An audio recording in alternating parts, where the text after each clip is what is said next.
अगर हाँ सब चाहे चीज या रिकॉर्डिंग स्टूडियो की ऑडियो वीडियो सबसे पहले आहा सबल पहुँचे, चैनल के सब्सक्राइब करो और साथ में घंटी से हो दबाओ। धन्यवाद।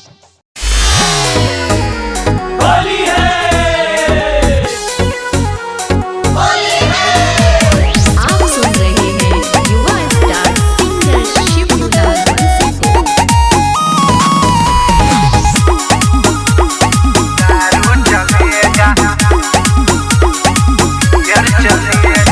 अशोक के होली में दारू चलेगा,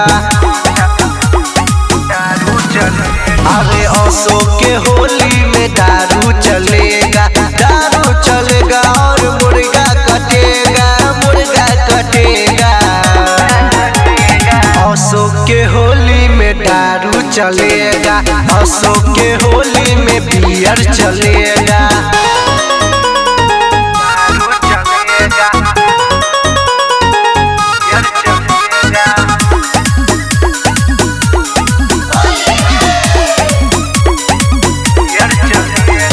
अपने जिला के हम हई रंग बाजरे, केहू के आज न निकलिया बाजरे। सुन ले होली में गर्दावरी रे, अपने जिला के हम हई रंग बाजरे, केहू के आज न निकलिया बाजरे। आज पूरी दिन रात डीजे बजेगा, क्यों न रुकाई,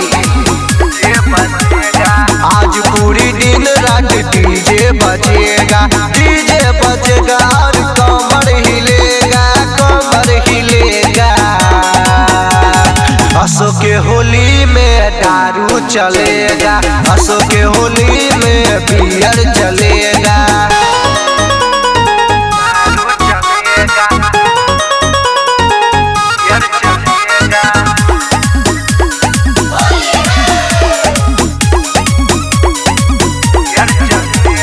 बबुआ विभीषण उड़ाएगा गुलाल रे, शिव ना गणेश के बाटे है प्यार रे, केहू ना रोक पाई उड़ावे से।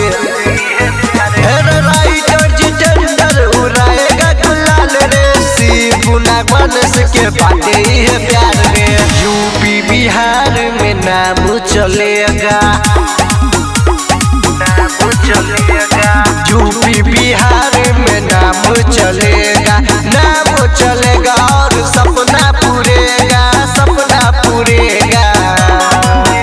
अरे अशोक के होली में दारू चलेगा, अशोक के होली में बियर चलेगा। हैप्पी होली।